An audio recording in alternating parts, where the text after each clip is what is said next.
ஐந்து கரத்தனை யானை முகத்தனை இன்றின் இளம்பிறை போலும் எயிற்றனை நந்தி மகன்றனை ஞான கொழுந்தனை உந்தியில் வைத்து அடிபோற்றுகின்றேனே. ஓம் நமோ பகவதே சாயிநாதாய. பக்தி ஒன்றுடைய சேனல் வாயிலாக ஈரோட்டிலிருந்து பூபதிராம் ஜோதிடர்.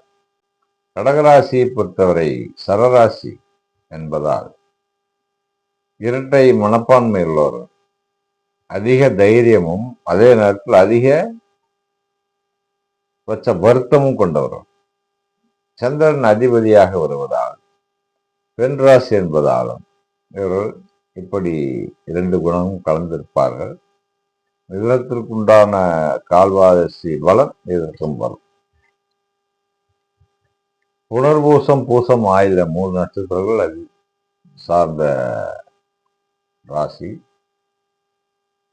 நிறைய தலைவர்களை பார்க்கலாம். கடகராசி கடகலக்கணங்கள் நிறைய தலைவர்கள், மிகப்பெரிய தலைவர்கள் எல்லாம் காமராஜர், கலைஞர், பேரறிஞர் அண்ணா இவரெல்லாம் கடகலக்கணத்தில் பிறந்ததா இருப்பார். லக்னம் ராசி இரண்டுக்கும் சின்ன வித்தியாசம் உண்டு, அவ்வளவுதான். ஆக கடகராசியில் பிறந்த ஆண் பெண் இருபாலாரும் மிகவும் சுதந்திரமப்பான்மை உள்ளவர்கள், தன் இஷ்டப்படி வாழ வேண்டும் நினைப்பார்கள்.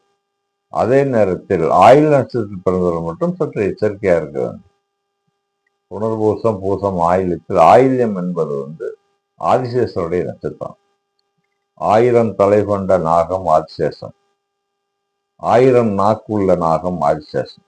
ஆகவே ஆதிசேஷனுடைய நட்சத்திரம் ஆயுள்யம் என்பதால் ஆயுள்ய நட்சத்திரத்தில் பிறந்தவர்கள் அப்படி குடும்ப விஷயங்கள் சற்று சரியில்லாத அமைப்பு இருக்கும். பெண்கள் ஆண்களாயின் சுதந்திரமான உள்ளவர்கள் எப்படி வேண்டாலும் வாழ்ந்து கொள்ளலாம்.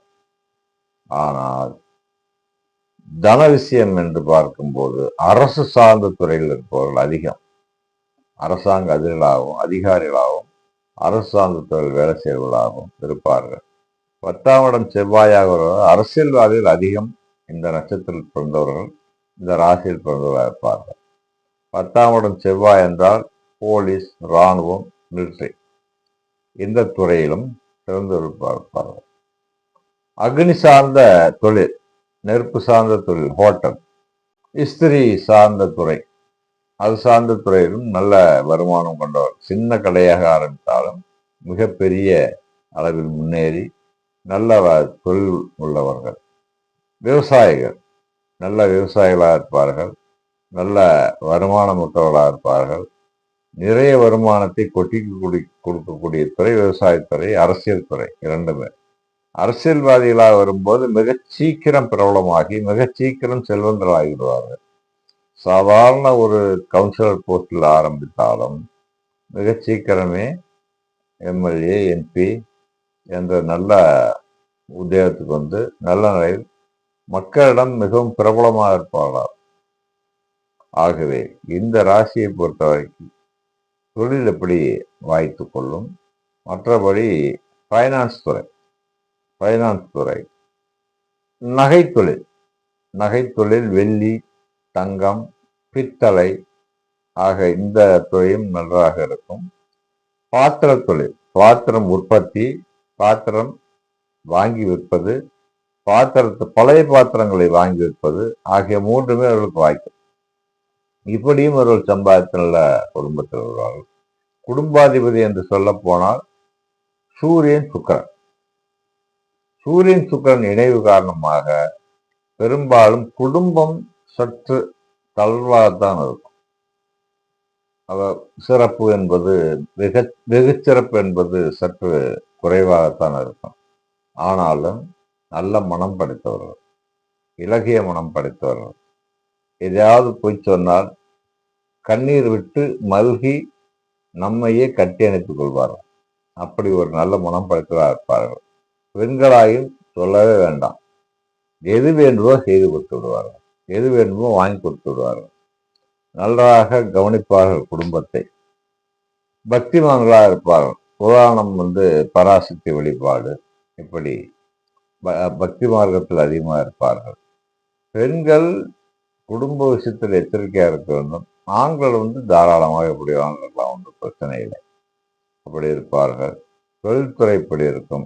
7ஆம் சனியாக வருவதால் திருமண வாழ்க்கை சற்று தொய்வாகத்தான் இருக்கும்.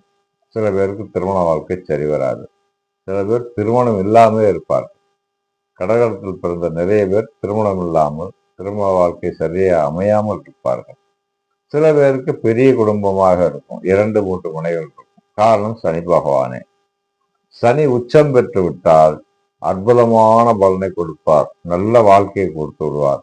ஏற்றமான வாழ்க்கை, நிறைய சொத்து, சுகம், செல்வாக்கு, வாகனம் என்று நல்ல வசதி உள்ள குடும்பத்தில் பிறந்தவர் போல் தன்னுடைய குடும்பத்தை பெருக்கி விடுவார்கள். தன்னுடைய குடும்பம் என்றால் உலக பணக்காரர்கள் என்ற அளவுக்கு வந்துவிடும். அப்படி பெரிய அந்தஸ்தில் கொண்டு வந்து விடுவார்கள் குடும்பத்தை. அப்படி ஒரு நல்ல அமைப்புள்ளவர்கள் அவர்கள். தொழில் என்று பார்த்தால் நல்ல வருமானம், நல்ல உத்தியோகம், நல்ல செல்வாக்கு, சுய தொழில், அரசு பட்டங்கள் தொழில் வேலை செய்வது என்று பெரிய லெவல்ல தொழில் செய்து வாழ்வார்கள். வழிபாடு என்று பார்த்தால் சிவசூரிய நாராயண வழிபாடு, சூரிய வழிபாடு, சூரியனுக்கு அர்ச்சனை செய்வது, சூரியனை மட்டுமே வழிபட்டு வாழ்க்கையை முன்னேற்றிக் கொள்ளலாம் அவர்கள். ஏன்னா சூரியன் என்றால் இவர்களுக்கு மிகவும் நெருக்கமான கிரகம். சூரியன் சந்திரன் சேர்ந்தால் அமாவாசை பௌர்ணமி யோகம் ஆகிவிடும். ஆகவே சூரியனை மிகவும் நன்றாக உயர்த்துவார். அடுத்து 9ஆம் ஆதி குருவாக வருவதால் மிகப்பெரிய பிரம்ம ஞானிகள், சமாதி வழிபாடு, ஞானிகள் வழிபாடு இவையே இவர்களுக்கு மிக பொருத்தமாக இருக்கும். ரகசியமாக சிலர் வழிபாடு செய்து கொள்வார்கள். ஞானிகளை போய் பார்ப்பது, ஞானிகளோடு சம்பந்தம் வைத்துக் கொள்வது மிகவும் ரகசியமாக வைத்து வைப்பார். அப்படி குடும்பம் நல்ல நிலையில் வந்துவிடும். வழிபாடும் இந்த வழிபாட்டில் அமைத்து கொண்டார். ஜோதிட ஆலோசனை தேவைப்படுபவர்கள் கீழ்கண்ட எண்ணுக்கு வாட்ஸ்அப் செய்யவும். வாட்ஸ்அப் மூலமாக ஜோதிட ஆலோசனை உண்டு. அதுக்குரிய கட்டணம் உண்டு. நல்ல ஆலோசனை தெரிந்து கொள்ள தொடர்ந்து பக்தி ஒன்றுடைய சேனலை சப்ஸ்கிரைப் செய்து கொள்ளவும். ஓம் நமோ பகவதே வாசுதேவாய்.